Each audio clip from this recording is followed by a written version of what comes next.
থানা থেকে এলাম মাত্র। ওই লোকদের নামে কেস করেছিলাম। কি হয়েছে আম্মুকে সব বললাম। আম্মুর সাথে কথা শেষ হতেই আবার ফোনটা বেজে উঠলো। ফোন কেটে বিছানায় রেখে দিয়ে চুপ করে আছি। ভাই, এত টেনশন নিস কেন? হয় ডিভোর্স দিয়ে যাবি, অথবা নিয়ে যাবি। পুরুষ মানুষ এমন নয় যে ডিভোর্স হয়ে গেলে কখন তোরও বিয়ে হবে না বা সম্বন্ধ আসবে না। সে সেটাই তো। কিন্তু ঘোরাঘুরির সময় ওইসব ঝামেলা নিতে চাইনি, কিন্তু ঝামেলা খুঁজে খুঁজে আমার কাছে এলো। এটা মনে হয় ভালোবাসা। ফারজান আপুকে ভালোবাসিস, না শুধু ক্রাশ? সেটা বলতো। ক্রাশ একটু আধটুও ভালোবাসি। বিষয় তো হচ্ছে সেটাই, করব তো করব কি। মেয়েটার ফ্যামিলি সম্পর্কে জিজ্ঞেস করিসনি? না, কিছু বলিনি। ওই সম্পর্কে কোনো কথাই বলিনি। দেখি মেয়েটা কি বলে। আগে আঙ্কেলের সাথে কথা বলি, তারপর দেখছি। বেশ কিছুক্ষণ পরে আঙ্কেলের ফোন পেয়ে হোটেল থেকে বেরিয়ে একটা কফি শপে এলাম। এসে একটা টেবিলে বসলাম। মেয়েটা ডিগ্রি সেকেন্ড ইয়ারের ছাত্রী, কলেজে না, মহিলা মাদ্রাসার স্টুডেন্ট। ফাজিল সেকেন্ড ইয়ারের পড়াশোনা করছে, বাবা মা আছে, তবে থাকা আর না থাকা সমান। কারণ তার বাবা মারা যাবার পর ওর মা আরেকটা বিয়ে করে। তারপর থেকে মেয়েটা একা। টিউশনি পড়িয়ে মেয়েটা নিজের খরচ চালায়, বেশ পর্দাশীল এবং ধার্মিক। এখন থাকে মেসে, মেসে থেকে পড়াশোনা করছে। জি, বুঝলাম। আব্বু আম্মু তো চাচ্ছে আমার সাথে তাকে নিয়ে যেতে। আমারও পছন্দ হয়েছে, কিন্তু মেয়ে কি রাজি হবে? যেভাবেই হোক বিয়েটা হয়েছে তোমাদের, আর ওই মেয়ে তোমার বউ। যেহেতু সে ধার্মিক মানুষ, অবশ্যই তোমাকে প্রাধান্য দিবে এবং তোমার কথা শুনবে। যতই হোক তুমি তার হাজবেন্ড। আচ্ছা, এখন চলো আমার সাথে, গিয়ে ওই মেয়ের সাথে আমরা কথা বলবো। রাতে? এখনকার বিষয়টা কেমন দেখা যায় না? আমি থাকতে ভয় কিসের? চলো আমার সাথে, কফি খেয়েই চলো। আপনি গাড়ি নিয়ে এসেছেন? থানায় রেখে এসেছি। তোমার বাইক কোথায় রেখেছো? হোটেলের গ্যারেজে রাখা আছে। কফি খেয়ে গিয়ে নিয়ে আসছি। কথা বলতে বলতে কফি খেয়ে এসে দুজনে বাইক নিয়ে এলাম। আঙ্কেল বাইকের পিছনে উঠতেই চলে এলাম ওই মেয়ের মেসের সামনে। আঙ্কেল মেস ম্যানেজারের সাথে কথা বলে মেয়েটাকে ডেকে নিয়ে আসতে বলে। আমি ফোন দিইনি, ডেকেই নিয়ে আসুক। একটু পরে আনিকা এবং মেস ম্যানেজার আসে। আমাদের একটু একা কথা বলতে দিতে হবে। আপনি যদি একটু বাইরে যান তাহলে বেশি ভালো হয়। আঙ্কেলের কথা শুনে ম্যানেজার বাইরে চলে গেল। আঙ্কেল মেয়েটাকে উদ্দেশ্য করে বলেন, আমি আকাশের সম্পর্কে খালু হই, মানে আকাশের আম্মু আমার ওয়াইফ এবং আপন ফুফাতো বোন হয়। জি, আসসালামু আলাইকুম। ওয়ালাইকুম আসসালাম। আমি রাঙামাটি জেলার পুলিশের ভারপ্রাপ্ত এসপি। তাই কোনো কিছু নিয়ে ভয় পাওয়ার কিছু নেই। আকাশের ফ্যামিলি মানে ওর আব্বু আম্মু তোমাকে মেনে নিয়েছে এবং আকাশের সাথে তোমাকে নিয়ে যাওয়ার জন্য বলেছে। বিয়েটা কারো মতে হয়নি, দুজনের অমতে হয়েছে, কিন্তু কথা হচ্ছে বিয়ে হয়েছে। এখন তুমি যদি বলো তুমি ওর সাথে যেতে চাও তাহলে যেতে পারো, আর যদি বলো যেতে চাও না তাহলে আমি ডিভোর্সের ব্যবস্থা করে দিব। কেউ তোমাকে কোনো প্রকার জোর জবরদস্তি করবে না। আমার সম্পর্কে কিছু জানেন? তুমি কি মনে করেছো তোমার সম্পর্কে না জেনেই এখানে এসেছি? ওর আব্বু আম্মুকে সব কিছু বলেছি, সব কিছু জেনেও তাদের কোনো আপত্তি নেই। ভয় পাওয়ার কিছু নেই, তাদের ফ্যামিলি ভালো ফ্যামিলি, এটার গ্যারান্টি দিতে পারছি। এই দিক দিয়ে তোমাকে ভয় পেতে হবে না। তুমি যদি কিছু ভেবে থাকো তাহলে প্রয়োজনে আরও ভাবো, তারপর ডিসিশন নাও। আগামীকাল আকাশ বলে দিলেই হবে, না এর থেকে বেশি সময় চাও? জি, আমি আগামীকাল সকালে জানিয়ে দেব। ওকে, এবার তুমি যেতে পারো।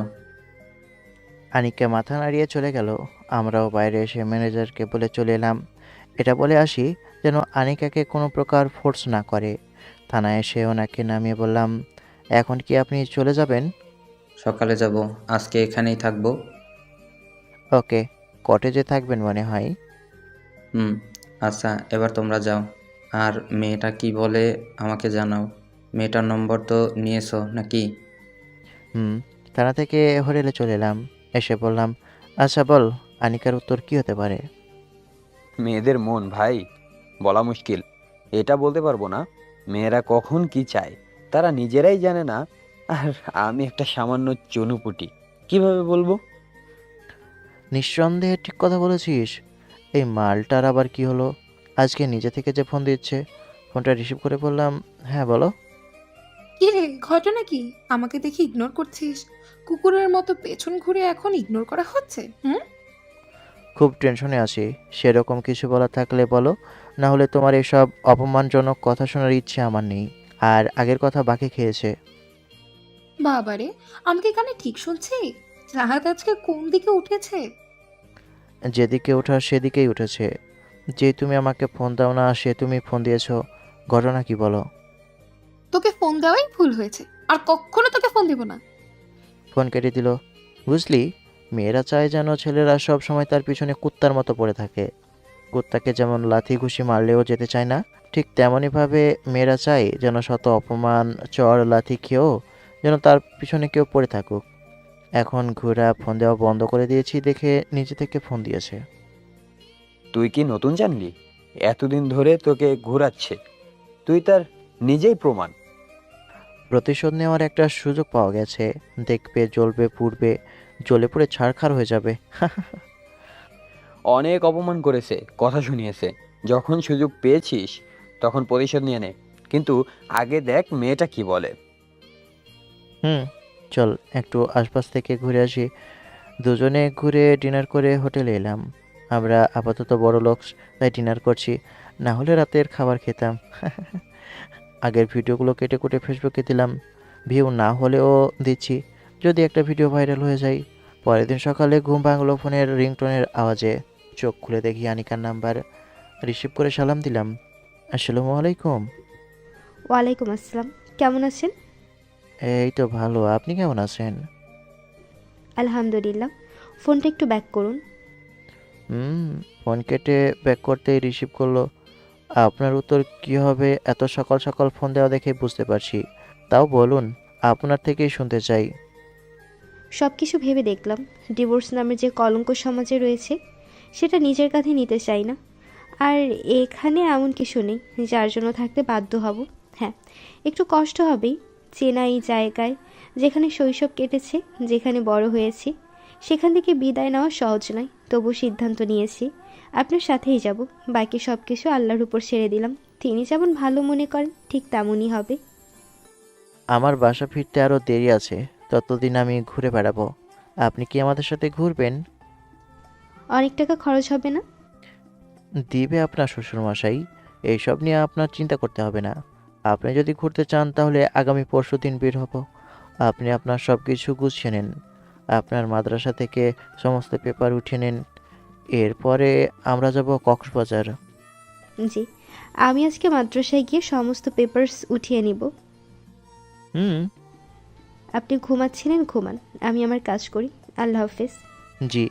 ফোন কেটে দিল। আমি আবার ঘুমিয়ে পড়ি। আবার ঘুম ভাঙলো ফোনের রিংটোনে। ফোন রিসিভ করে সালাম দিলাম। আসসালামু আলাইকুম আঙ্কেল। এখনো ঘুমিয়ে আসো? জি আঙ্কেল। ওই মেয়ে মানে আনিকার সাথে কথা হয়েছে, সে বলল যাবে। এখনো কি ঘুমিয়ে আসো? তাহলে তো ভালোই। এক কাজ করো, তুমি কাজী অফিস থেকে তোমাদের পেপার নিয়ে যাও। যেহেতু এখানে সেখানে ঘুরবা, ওটা কাজে লাগবে। এরপর কোথায় যাবার ইচ্ছা আছে? কক্সবাজার যাব। এবার কোনো সমস্যা হলে আপনাকে আগে ফোন দিব। ওকে, আমি এখান থেকে চলে যাব। তুমি তাহলে কাজী অফিস থেকে তোমাদের কাবিনের পেপারটা নিয়ে এসো। মোহর কত করেছে? যদিও এই সব কিছু ওই লোকগুলো করেছে, তাও ওটা না মেনে বাসায় গিয়ে আবার বিয়ে করে নিবা। সেটাই প্ল্যান আছে। ওকে, আপনি তাহলে যান। আমি ঘুম থেকে উঠে নাস্তা করে কাজী অফিসে যাব। আঙ্কেল ফোন কেটে দিল। আমি উঠে ফ্রেশ হয়ে এলাম। এই বোকাচোদা ওঠ! আমার ডাকাডাকি শুনে উঠে ওয়াশরুমে গেল। একটু পরে আসতেই সব কিছুই বললাম। এমনভাবে একা করে দিলি? সব দোষ তোর। যদি তুই সাথে থেকে ইমার্জেন্সিতে ফোন দিতি তাহলে হয়তো বা এমন কিছুই হতো না। কিন্তু এক কুত্তাকে দেখে বাকি কুত্তাগুলো দিল দৌড়। ওই প্রবাদ আছে না, কুত্তাই কুত্তার ভাত দেখতে পারে না। বিষয়টা হচ্ছে ঠিক তোর মতো। কুত্তাই কুত্তাকে দেখতে পারে না, তাই দৌড় দিয়েছে। অপমান করছিস? শালা কতদিন যে আমার কাছে তুই মার খাসনি। এমন জায়গায় মারবো যে তোর ভবিষ্যৎ অন্ধকার হয়ে যাবে। তোর হয়ে গেলে চল নাস্তা করে কাজে অফিসে যাব। ওখান থেকে কাবিনের পেপার উঠাতে হবে, গতকাল নেওয়া হয়নি। তারপর হোটেল থেকে বেরিয়ে নাস্তা করে কাজী অফিসে এলাম। এসে কাবিননামা উঠিয়ে একটা খালের পাড়ে বসলাম। ফোন ভাইব্রেশন হচ্ছে। মনে হচ্ছে বাসা থেকে ফোন দিয়েছে। পকেট থেকে